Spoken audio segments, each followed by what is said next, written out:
Fly daily with Qatar Airways from Dublin and embark on an unforgettable journey to one of more than 160 destinations worldwide, including Perth, Cape Town, Singapore, and the Maldives via Doha. Book now at QatarAirways.com. Qatar Airways, going places together. Welcome into Sports Memo's betting podcast for February 26th, NHL edition, the day after the trade deadline. A lot of changes happening, so could be a good time to be in the NHL betting markets. Hope to get some winners on today's podcast. We got Alex B. Smith and Andrew McGinnis. McGinnis, welcome to the podcast. How are you? Doing good. Always a pleasure, Drew. Always look forward to this, and it should be a great podcast. Like you mentioned, trade deadline yesterday, and one thing about the trade deadline, Drew, I always say is it never lives up to the hype. It's so talked about, but there weren't too many moves, but there definitely were a couple ones that are going to change the league for sure. So look forward to going over that and hopefully giving out some winners today. How are you doing? I'm doing good, man. You're up in Canada. We also got Alex B. Smith on the pod. He's the $2 handicapper today at sportsmemo.com. $2 Tuesday. You can get his top play in the NHL for just $2. Great day to check out the website. But Alex, you've been hot of late. Even over the last 80 plus plays, man. You're profitable. The last 18 plays hitting at over 60%. So good in the NHL. Welcome into the podcast. How you doing today? Doing pretty good. Like I said, now we finally know what players are staying put. That was the trade deadline out of the way. So now everybody's just gearing up for where they're going to finish out. You got some bad teams that are trying to finish the season strong and get over their disappointing, track records of sort. Then you got these good teams like Nashville. That in my opinion, they won the trade deadline, picking up a quality player like Wayne Simmons and Michael Granlund. It's interesting. We've seen a lot of teams trading within divisions this year. That's something that you usually don't see too often at the deadline. That's usually kind of a off-season trade pattern. But Nashville picking up a player from Minnesota, a team that's kind of on the decline. We've seen Columbus pick up some guys, mainly from Ottawa, which is a team that's just been in complete disarray. So now we got the team shaking out, teams making their push for the playoffs, getting things stabilized and ready for the next 20 games and into the postseason. So you bring up Nashville, Alex. So and they're making the kind of the heavy moves here at the end. Would you say that propels them over to be the best team, maybe over Tampa Bay?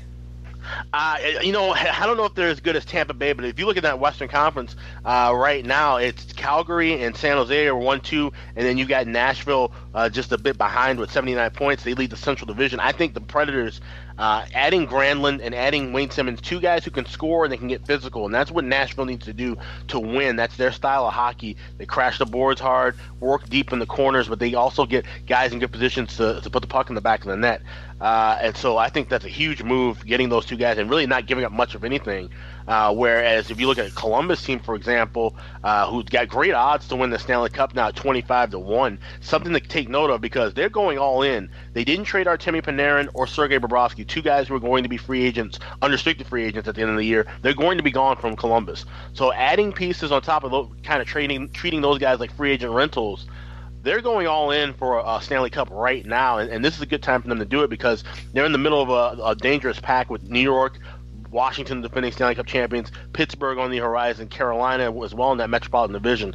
They have bought into this, and now we got to see if it translates to success on the ice and success in the postseason, something we haven't seen from that Blue Jacket franchise. All right, man. Well, yeah, we got a couple games we're breaking down here. Also going over more in-depth on the NHL trade deadline, what teams to maybe look to bet on, what teams to maybe fade down the stretch with motivation possibly being an issue left outside the playoffs. But want to get into some games here, guys, over the next 20 minutes or so. Game number 1-2 on the board, 7 Eastern puck drop. We got Los Angeles at Carolina. Carolina a heavy favorite here, minus 260, minus 270, depending where you're shopping. Lower total, 5.5 being the total in this LA Carolina game. McGinnis, how would you look to bet the top of the board here?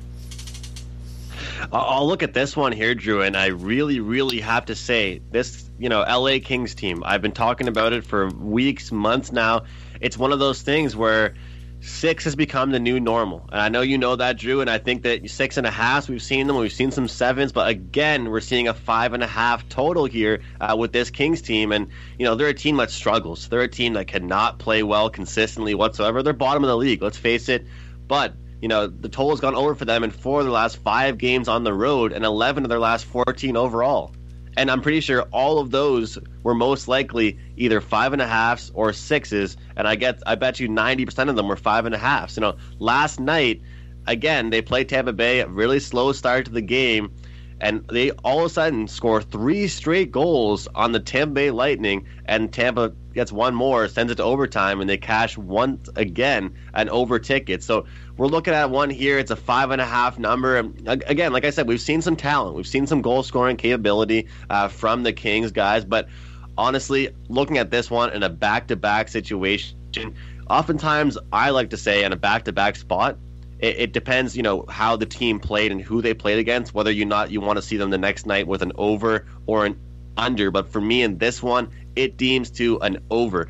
This Carolina team is rested. They're playing some great hockey. They've got their whole celebration thing going at the end of games, and they seem to be very comfortable right now. They're competing for a playoff spot, and they're playing pretty much their best hockey of the entire season right now. And I often like to talk about how you want to spread around your goal scoring, and that's what I've really, really liked about this Carolina team is, you've got guys like Ferland, you've got guys like Stahl, Justin Williams, Sebastian Aho that are leading the way, but then you've got guys throughout the lineup that are also able to step in and make a difference, make an impact each and every night. So looking at this one here, it's important for people to mention and realize that just because LA is not really a great team does not mean they haven't been going over the total and been involved in lots of higher scoring games. So, Carolina, I think they kind of break out of their shell here tonight, catch a really tired LA team kind of on their heels and step things up big time. I wish there was more value, Drew, on Carolina minus 1.5. It's pretty much just, plus 100 right now. But that's really, really, it's just key. I think you look at this one here and you see, I think a slow start from the Kings. They put forward their best effort. They put their, best foot forward against Tampa Bay Lightning. Let's face it, guys. We got to give them credit. They got a point against Tampa Bay Lightning, by far the best team in the league right now. And, obviously they still can't get the win. But on the second half of this back-to-back, Carolina gets the job done. But this one should go over 5.5. And I do want to mention, Drew, I talked about it last time on the podcast with you guys. Once again, the live betting overs has been fantastic. Getting it at an intermission. If you see a game start off really slow in the first period, because before the trend was first period over bets. For me now, it's been waiting after the first period and seeing what the total is after that. Last night the live total was 5.5 in the Leafs game after the first period. The game finished 5-3. So I think it's important to look at that for this game as well, because if you see a slow start to this one, things could definitely just blast off for the rest of the game. Okay, so liking the over in this low total game. Alex, what about you? How would you look to bet LA Carolina? You like the big favorite at home? No, I'm actually right in line with Andrew here as far as that total's concerned. And he makes a great point as well about the first period overs, and we've seen those dwindle a little bit. But when you see those games, even if you like a first period over, but if you see if it goes 1-1 and cashes, or it falls short at a 1-0 game, but both teams have a lot of chances on the board. If you're watching that and you see a lot of missed chances, a lot of shots that hit the post, definitely look at betting the over live because of how much money is coming in on these first period overs. We haven't seen a lot of volatile moves for the totals unless those first period overs cash. So, like you said, we'll see a 5.5 or a 6, which is like a basic, pregame total. It'll stay there if the game's only 1-0 after the first 20 minutes, more often than not. So that's something to look forward to. But as far as this game goes, you've got an LA team, like I said, they should be dog tired after keeping up with the speed of the Tampa Bay Lightning, going into overtime, making that comeback and falling short in a shootout, rather, 4-3 last night. Now they play a Carolina team that can shut things down in their own end, but they can also get things ramped up offensively. The Kings have allowed 3 or more goals in 11 of the last 14 games, and we've seen the games go over 6 of the last 8 overall. We're getting a great price here, and we're seeing that 5.5 as well, which is rare at such a low price. I think this game clears over 5.5 tonight. All right, so both of you guys on this over here. Something to look at. Game number 1 over 5.5. Guys, I caught the SVP segment with Barry Melrose. Barry Melrose, one of my more favorite ESPN personalities, and they were going over some of the trade deadline stuff. He brought up this guy Stone, who, I'm not going to pretend to beat the NHL betting markets. I watch it as a fan sometimes, but Stone goes to Las Vegas. How big of a plus do you think this is, Alex? I mean, would you would you look for Las Vegas to kind of make a run here and really push towards the Stanley Cup again? Well, this is huge for Vegas, not just for this year, but as a franchise overall. To pick up a guy like Mark Stone, who's clearly he's one of the better elite defensemen in the league. He's a guy who can move the puck forward. You know, you think about the defense spot and a lot of things to make a parallel comparison in basketball. It's like a point guard. If you have a defenseman that can move the puck up ice and has an offensive vision in mind, but also can get back down to their end of the ice and play defense, and that's the kind of guy Mark Stone is. He's an offensive facilitator. He can score. He can set up guys at the point with a lot of assists. This is huge for a Vegas team that has struggled at times getting some consistency offensively. But the fact that they were able to sign him long term too, March 1st will officially be the date that they can make offers to guys who just picked up in the trade deadline, but he's more than likely going to sign a long-term deal at a favorable price that helps with the salary cap as well. So kudos to the general managers and staff with Vegas to pick up a quality guy that Ottawa was just kind of going to leave by the wayside because they're going through a massive rebuild. So I think this could help Vegas. Like I said, they're going to be right in the middle of things. It's going to be a tough it won't be an easy run like they had last year in that Western Conference with the likes of Calgary, San Jose, as I mentioned, Nashville and Winnipeg as well. In that mix, but they're definitely primed to have some decent talent on that blue line in the future with Stone coming to Vegas. Yeah, I didn't think that a defenseman would be this big of a mainstream media grab as far as everybody paying attention to it. But Alex, you're saying a defenseman, can it be as important, if not more important, than a guy that's a frontline guy? Well, if you look at the defensemen that are always kind of mentioned all the time, guys like Brent Burns, like I said, Mark Stone, going back a few years, Duncan Keith, Brian Campbell's another guy. Like I said, those defensemen that are good two-way players. I mean, you have great stay-at-home defensemen as well, and those are also important. You have to have that because that's their main job is to help out their goaltenders to protect the blue line. But having those guys who have that extra bit of offensive skill that can facilitate offensive play, move the puck around, and have a good shot as well. Shea Weber is another guy. I mean, he shoots the puck at 110 miles an hour. We've seen his numbers decline over the years since he left Nashville and went to Montreal. But he's one of those guys that that extra added step to their game, that extra level is what makes a defenseman more important than just say a regular stay-at-home defensive guy who just hits and clears the puck out. Okay. And Andrew, what about you? What do you think of this Stone trade, and do you think that there's a bigger trade out there that might help a team in the NHL? Yeah, I mean, just to clarify, I think for all the viewers, you guys are talking about how he's a two-way player. Obviously, he'll be on the first line as a forward for this team, but he's a great defensive player, for his team. So just to kind of clarify that, but I really do think that this trade will really, really, truly show the skill that he has, guys. I mean, 26-year-old, 28 goals, 62 points, 58 games, and that's for the Ottawa Senators. I mean, imagine being, to use what Alex says with another sport, imagine, playing for the Hornets in the NBA, and all of a sudden you're having a great season there, and you get traded to the Warriors, and how much better are you going to get? I mean, this is really how it is. I'm not saying the Vegas Golden Knights are the Warriors, but I'm just saying that when you go to a better team, you're surrounded by better players, there's more of a winning culture. They're in a playoff spot. He's only going to be better, and he's already dominating the league playing for the Ottawa Senators. So I was really impressed with that. But, I will say one trade I really did like, Drew, was Wayne Simmons going over to Nashville. I think that was a huge, huge trade. I think everyone knew that, his time was kind of over with in Philadelphia. So I just feel like, what he really brings to the Predators is kind of like that physical grit mentality, the playoff mentality, but also a goal-scoring capability for more of a tough guy kind of thing. So he's going to be on their second line, Drew, but he's also one that you don't want to mess with. You don't want to kind of be behind the net with. You don't want to be along the boards in the battle with. He's too strong. He's too big, but he can also score. So that's something that the Predators really needed, and they really capitalized with that trade. So, but I will say, I mean, the Vegas Golden Knights just made themselves a hell of a lot better. I mean, you often talk about how a team won the trade, who got the better player. Jonathan Marchessault, William Karlsson, and Mark Stone are on a first line together. That is a hell of a first line. That's a scary, scary first line. And you got Max Pacioretty, Paul Stastny, and Alex Tuch on the second line. That's scary, man. I think, as far as betting odds go, I think that this team with a goalie like Fleury has been known for being an under team, Drew. Now that they've got this top line, look for them to be going over the total a lot more.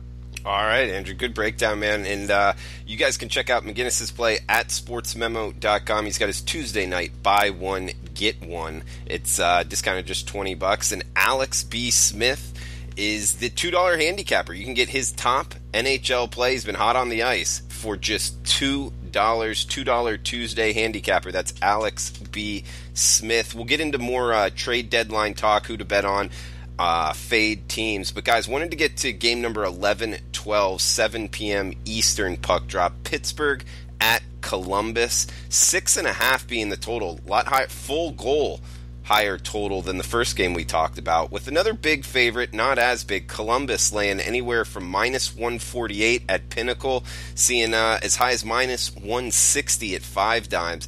Alex, how would you look to bet Pittsburgh-Columbus?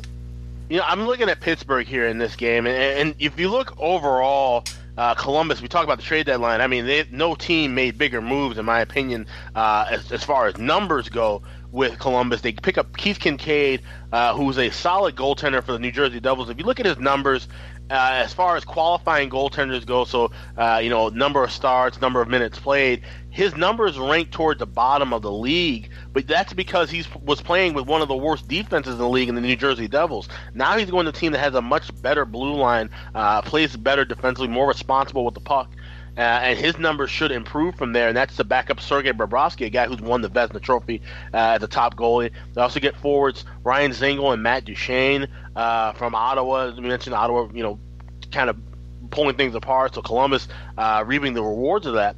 But it's going to take a lot of time, to get these guys gelled together. It shouldn't take too much time, but it's going to, at least not going to be right away where we see these guys gel with Panarin and company, guys who've been playing all year and really have kind of that extra sense of awareness amongst each other. So looking at that, we could say it in basketball or other sports too. When you make mass trades, you bring in a mass amount of new people.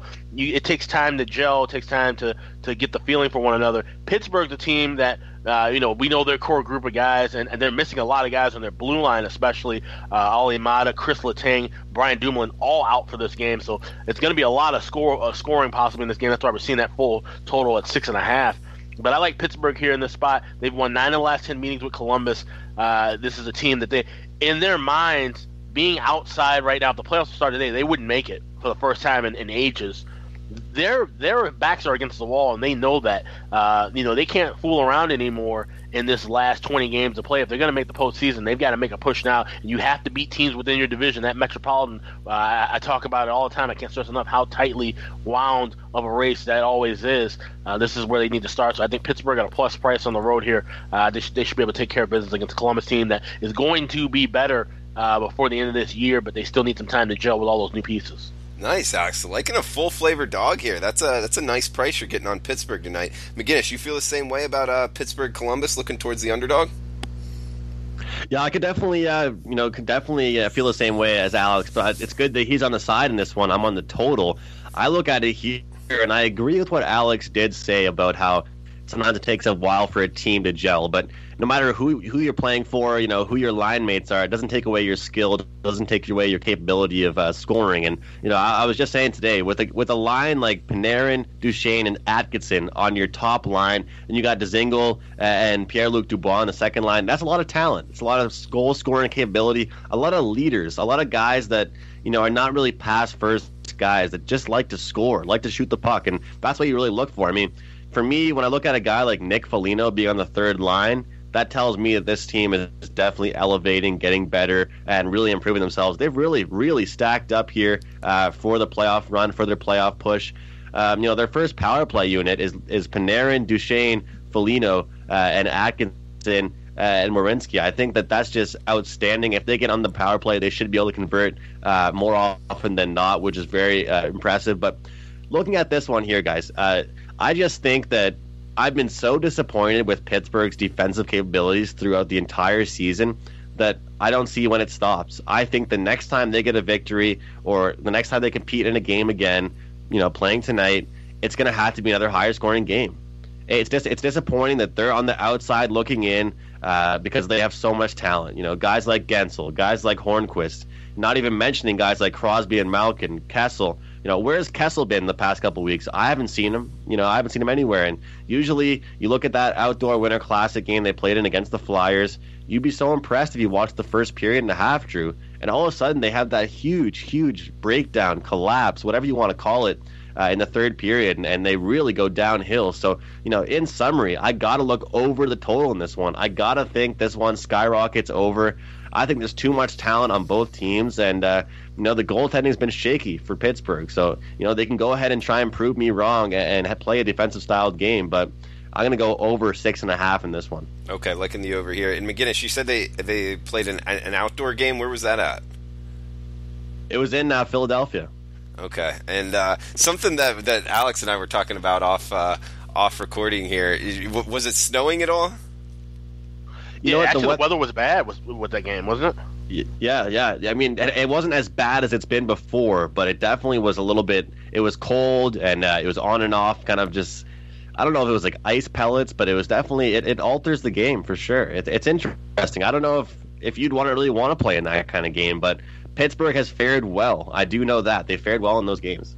Well, it's something I learned today. Alex taught me. If the snow is bigger chunks of snow, that means it's probably like in between 25 and 32 degrees. Whereas if it's smaller chunks of snow, that would mean it's really cold, right, Alex? Yeah, exactly, and that was the thing with that game. Yeah, it was almost like a freezing rain kind of issue. So that's when you start talking about basically it's the rain is coming down and then freezing in the middle of the air and turning into ice. That's when you have sleet and those kind of factors. So when that game outdoors, I think the temperature was around like 37, 38 degrees and dropping. And then, of course, you factor in the wind, which we talk about wind ad nauseum in baseball and football. Never have to think about it in hockey unless you have one of these outdoor games. And so wind, I think wind actually was a factor in one of those goals that Philly scored to come back. They had to come back in that game, mind you, and then they win it in overtime, 4-3. So Pittsburgh, I mean, like I said, it was a bit of misfortune having to be outdoors. I don't think they blow that lead if they were inside at the Wells Fargo Center or the PPG's Paints Arena in Pittsburgh. How would you look to bet that as far as if the ice is more slick, there's wind, would it favor the over? I mean, how would you even go about handicapping that? Overall in Winter Classic games and the Stadium Series, there's different names for them, but we've seen more of those games go over the total, and it has a lot to do with, like I said, not just the wind, but also there's a clause most of the time. I don't think it happened in this game actually, where in the third period the teams swap at the 10-minute mark to make sure that the wind is balanced and even. So there's actually a true kind of one side or the other edge where each team plays 30 minutes in each end because of that, to try and offset any balance or make sure that no team is getting an advantage of the wind blowing at their back or in front of them. So it makes for an odd handicap, but you only have to deal about it maybe 2 or 3 times a year. And I think the next couple of outdoor games, and I use air quotes when I say that, is because I think one of them will be in a dome and another one will be in a warm weather spot, so it won't be as drastic as playing in Chicago or Philly or Pittsburgh or Boston. It's pretty cool, though. I mean, from a marketing standpoint, to be putting these games in like football stadiums and stuff, I like it. I find myself wanting to watch these out. It is, and now they're gonna expand, and we're gonna see some of the southern teams like Dallas and Nashville playing them, because for years it's always been Chicago, Detroit, Boston, Philly, Pittsburgh, and those are the key teams to watch in the league. But I think to have, like I said, using this as a marketing tool for the league, they need to include Tampa Bay. We saw LA and San Jose play at Dodger Stadium a couple of years ago. We can have outdoor games. It doesn't have to be a snow globe atmosphere that we all kind of dream of and think about when you imagine kids playing pond hockey or something. It would be cool to have it and have Tampa and Florida maybe play a game in that giant dome that the Rays play in or something like that. Just different atmospheres, different surroundings. Like I said, to help the brand of the NHL. Well, I was there, guys, in Boston a few years ago when they played Montreal in the Winter Classic, and people often complained about saying how if you're going to be in a football stadium, at Gillette Stadium where the Patriots play, is it going to be hard to see the ice? Is it going to be a weird atmosphere? I'll tell you, that was one of the best atmospheres I've been a part of my entire life at a sporting event. I don't care that the rink looks so small in comparison to the football field. It doesn't matter. You're surrounded by a bunch of other fans that are having the time of their lives, enjoying the game, and that's really, like Drew touched on as far as a marketing perspective goes, what they're really aiming for. Because we all know they're not doing it for the players, they're doing it for the fans, and they're creating a whole other atmosphere. And when you can get thousands and thousands and thousands of more people in those stands, it makes for a great atmosphere and a great time. Yeah, absolutely. I know it brings, I'm like I said earlier, I'm not trying to beat the NHL betting markets long term or anything, but I'll throw a bet down in those games. I just find myself watching a little more. But guys, let's get back to the actual breakdown of tonight's games, and we're talking with Alex B. Smith. He's the $2 handicapper at sportsmemo.com. Great day to check out the site. A lot of discounts up there, and you can get his top NHL play. He's been hot on the ice for just $2. Or follow him on Twitter at AXSmithSports. Also, Andrew McGinnis, and you can follow him on Twitter at McGinnisPicks. He has a 2-for-1 up at SportsMemo.com. Guys, let's talk game number 9-10 here. We got Ottawa, Washington, another 7 o'clock puck drop, 6.5 being the total. Huge favorite here. Washington laying minus 330, seeing at some shops minus 340. McGinnis, how would you look to go after this one? Well, we were talking about the trade deadline and how it definitely impacts each team in their own way. And let's face it, this Ottawa team is an absolute disaster right now. Of course, they trade away Duchesne, trade away Stone, trade away Dzingel. I mean, there's so many guys and so many pieces that have left that team over the past several years. You really got to wonder who's left. And I understand they've got some prospects. They've got some guys coming up from the farm teams and stuff like that, the AHL team. But we're talking about now. We're talking about the present. We're talking about tonight's game. And I don't really see anybody putting the puck in the back of the net for them. And it's so funny, Drew, because they were on the biggest overrun. Every game was going over for them. And now you look at their lineup and you kind of wonder, hey, where's that scoring going to come from now? Because after even really Bobby Ryan, a little bit of Jean-Gabriel Pageau, maybe a little bit of Anthony Duclair, who's really left to score for you? I don't know. That's really my biggest question. And you look at a team like Washington, who, as we all know, has one of, if not the best goal scorer in the league, and Alex Ovechkin, so many other guys alongside him, that their biggest factor is that they're trying to stay defensive. They're trying to play a more defensive style of hockey and really buckle things down in that aspect. So the fact that the best under out there right now is a 6.5 total, and Ottawa Senators have traded away practically their best players, their top goal scorers, that are pretty much scoring like 50% of their goals, or at least being in on them. The betting markets are really late to this, Drew. And I want everyone listening to this to really recognize this point, because it's going to take a little while for people to realize, and I'll still say this, even if this game is, an 8-4 game, the Ottawa Senators are no longer a massive over team. Now that those guys are gone, they're going to struggle big time. It's disappointing for their franchise, but they have gone full rebuild mode. And Washington, don't sleep on them, guys. I mean, this is a team that's defending Stanley Cup champions. We haven't heard as much about them this year, but come playoff time, they're going to be ready again, and it's all about defense, all about goaltending for them. So the best under you can get tonight is 6.5. I gladly will take that one against an Ottawa Senators team who I don't even recognize some of the names on their roster, Drew. That's how you know they got some AHL guys coming up just to kind of fill the role. And Alex, let me come to you on this question. One, do you have anything on Ottawa, Washington? And also, Andrew brings up the fact of, as far as losing players at the trade deadline, as far as some big names, some big pieces. Do you think it's more important or has more value in finding the teams that got the good players to make a Stanley Cup run, or as much, if not more, value on fading the teams that lost those players down the end of the stretch? Which one would you say has more emphasis in winning games in the NHL betting markets? That's a great question, and I would say it's about even. You have to look at it from a team-to-team basis. A team like Ottawa, for example, because we've known they were going to be at the bottom of the league the entire year, and we've seen them go through some horrible stretches of hockey. So for them to kind of get these pieces moved away, and they're, like I said, they're starting their rebuild. So as of now, obviously, yeah, there's kind of the cupboard's empty, and they're just kind of rolling out players just so they can compete in games. Usually, more often than not, the kind of the mood, the mantra there will be that that's a team worth fading. And then you can also have a situation like Minnesota, for example, a team that moves pieces, but they're still kind of in the race. I mean, right now, they would technically be a playoff team, but the mood and feel says, okay, we're still in this race, but at the same time, we know we're looking more we're the inside looking out in that aspect. So there's cases where you can, I like to look more toward teams that have improved, because sometimes we can find it'll take a while for the books to correct on those, make corrections on those numbers, as opposed to where teams that are, obviously, like I said, the markets have realized, okay, Ottawa, the best pieces that Ottawa had, as bad as they were, they're gone now. So now you're not going to get any value really playing on or against them. And one thing to note about the under tonight, even with all the guys that Ottawa had a couple weeks ago, they still have been 5-2 trending to the under. So like I said, if Washington kind of just slows down, plays their own game, they only need 2 goals to win this one. I think the under might be worth looking at with Caps and Sens tonight. Good stuff, Alex. And guys, keep in mind, he's the $2 handicapper at sportsmemo.com. We're running up against it time-wise, guys, so we'll go rapid fire here.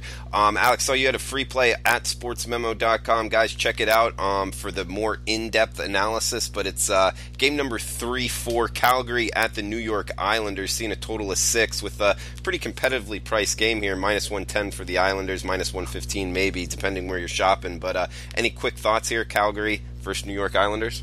Yeah, this is one of the more interesting games of the night. You got 2 teams that lead their respective divisions. You got Calgary, like I said, they're number 1 in the Western Conference, with the on the Pacific Division, and the New York Islanders have been the surprise team of the year. Barry Trotz, who left Washington after winning a cup there, staying in the division, going to the Islanders, and now they lead Washington by 2 points, despite the fact they've lost 3 of their last 4 games. They are playing at home, where they've won 8 of the last 9, but they're taking on a Calgary team that beat them 6 days ago and has continued to roll. They're on a 5-game winning streak. They have the better offense. They're getting some good goaltending. Now, was the issue with the caveat with backing the Flames of the late was David Rittich and the starter for tonight, Mike Smith, hadn't been doing that well. They're starting to get things rolling a little bit. Mike Smith has won 6 of the last 10 meetings against the Islanders as well. And Calgary's 9-5 against Eastern Conference clubs on the road this year. I think they should pick up another win. I like the Calgary minus $1.05. All right, and you can follow him on Twitter at AXSmithSports, $2 handicapper today at sportsmemo.com. Also, McGinnis, we got 19:20, 9 p.m. Eastern drop here. Florida, Arizona, 2 warmer weather teams. Total of 6, minus 130, minus 135. That's Arizona laying at home. You want to finish us off with this game? Yeah, I won't spend too much time on it, Drew, but this is one here where I found some decent value here. I'm going to go with a small dog here with the visiting Florida Panthers. You look at last night, an interesting game there for the Panthers. They get the 4-3 win. They come back. Again, they're underdogs. They're plus 125, short dogs there against the Colorado Avalanche, who were playing some great, great hockey. That game, of course, went to overtime, and I think you look at this one here, and, nothing makes me more mad than underachieving teams and stuff like that than overachieving teams right now. And one team overachieving, especially at home, has been the Arizona Coyotes. They're a team that, won 3 straight. Edmonton Oilers, the Vancouver Canucks, but more importantly, a 4-1 victory over the Winnipeg Jets. They got to be feeling pretty good about themselves. They got to be feeling pretty great. They're scoring. They're playing some great defensive hockey, but not so fast. I mean, this Florida team comes into town. Florida's 5-2 in their last 7 against Arizona, and they've got some flat-out goal scorers. They got some speed. I just don't think the Coyotes will hang tough with them.